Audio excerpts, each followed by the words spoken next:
Number 7 in our post-spring power rankings for the Big Ten Conference, the USC Trojans. Let's go ahead and kick this one off with a bang. What kind of year is this for Lincoln Riley? Do you think he is on the hot seat at all? I do not. And the reason why I don't think that is because I know that USC is being a private school. Like the contract for Lincoln Riley isn't necessarily like made public, but people that have talked about it that have seen it before said that it was a fully guaranteed contract. I don't have the numbers right here in front of me, but let me just tell you, it's a lot of millions of dollars that they would owe him. I believe it's 9 figures, right? Yeah, it's a lot of money that they would owe him if they were to fire him.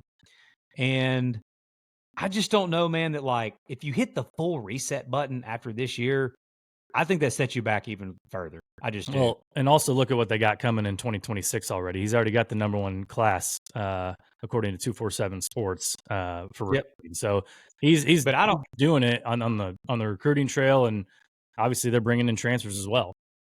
Yep. And I'm gonna say this with my chest, man. I'm not a USC fan. I'm not some huge Lincoln Riley fan or anything like that, but I'm going to say this with my chest. I think of all the teams that we've power ranked so far in any of the conferences, the one that we're the most wrong about is USC. I think that USC is going to be a lot better this year.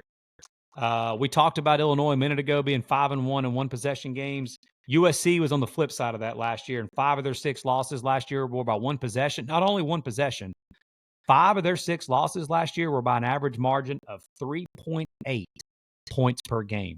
And they had one of the toughest schedules in the entire country last year. And Riley hit the reset button on the defensive side of the ball, which he absolutely needed to. But we talked about this last year, man, going into the season, that it would pay dividends down the road. And down the road is now for this defense. D'Anton Lynn might have been arguably the best hire of the offseason last year for one of your top-tiered programs because of how badly USC's defense needed a change of like a face of calling that defense. And D'Anton Lynn, what he did at UCLA before that was just remarkable. But, dude, I know that nobody's going to sit here and talk about how great USC's defense last year, and you shouldn't. But we do need to talk about how USC's defense did take a pretty substantial leap forward year over year. They were 117th in points allowed in 2023, and they were 56th last year. That is a dramatic jump year over year. So if they take a small leap forward this year, you know Lincoln Riley's offenses are going to be really good. And I think year 2 of Jaden Mayava being he's the man now. This is his team. Going into the year, he knows he's the starter. He's getting all the starter reps. He's kind of more of that dual threat ability that we've seen Lincoln Riley have more success with over his career. And I don't think anybody's worried about a Lincoln Riley offense going into the season. I know I'm not. But I think Mayava may be one of those guys that we're all going to talk about all these quarterbacks, and we're going to talk about Drew Aller. We're going to talk about the Luke Altmyers. We're going to talk about Dante Moore. We're going to talk about the Julian Sayans.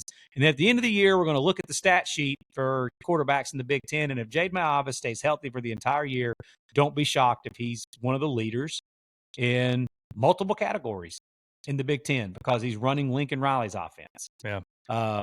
Yeah, he showed flashes last year for sure. I mean, he threw for over 300 yards against Notre Dame.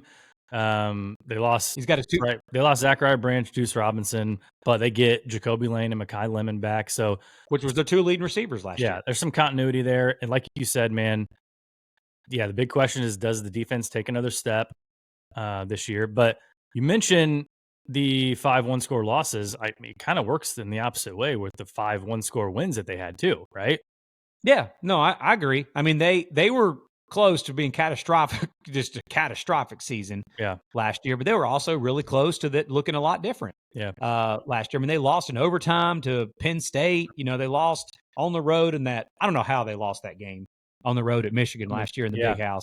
You remember that one? Minnesota. Yep, Minnesota. Like just crazy. Like the deal at Maryland was one of the wildest fourth quarters you'll ever see. Yeah. That happened there, College Park. I love what they did, man, at the running back position. Like, I just like some of the players, man, that they've got. Like, it's like guys that are like here to like prove themselves. you think of USC as like the NIL darling, the flash of LA and stuff, but a guy like Jaden Mayava, like he's here trying to prove himself at the highest level. Your Jacoby Lanes and Mekhi Lemons were not household names that proved themselves last year, that are still trying to prove themselves. Their guy that's listed on the top of the depth chart right now at tailback was the Wayman Jordan, was the first team All-American in junior college last year, the number 1 ranked running back in JUCO last year for the JUCO national champs for Hutchinson Community College out of Kansas.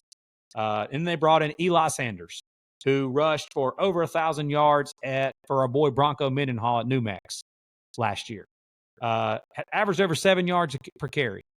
And you're thinking like, golly, that from New Mex. He's also a former 4-star recruit coming out of high school. Went to Iowa State first. Obviously, Iowa State had a little bit of a jumble there at the time with their running back depth chart. So then he went somewhere where he could play for Bronco Mendenhall and had a big year. And he parlayed that and now being one of the top 2 tailbacks on the depth chart for USC. But it's all going to fall on the defense, man. You said it. Can DeAnton Lynn and this USC defense take a step forward this year? And can they be better in these one-score games? I think the USC will take a step forward this year. I'm not saying USC some national championship contender, but would it shock you if we're sitting here in November and last year we talked about this. There were still like 30-something teams going into the first week of November you were putting that awesome graphic out of all the teams that were still in playoff contention. Will it shock you at all if USC sitting there in November is in playoff contention? No, they've got a pretty manageable schedule for the first month of the season. And then, they have that trip to Notre Dame in mid-October like they have every other year. So they could be 5-1, 6-0 heading to South Bend, and that could be a massive game. So you mentioned JUCO a little bit ago, and we're talking about USC. USC is in Los Angeles. I'm sure someone produced it, but can we get Last Chance U back? I mean, come on. Yeah, no kidding. That show was awesome. We do need it. I used to watch that every single year right before football season. It was like you had the SEC media days, because I know SEC media days gets a lot more attention than other like media days. And then after that, I would always watch. It was perfect. Last Chance U would always come out in August. Oh yeah, kind of early August, right before football season would start, and it just give you all the feels for football season getting cranked up.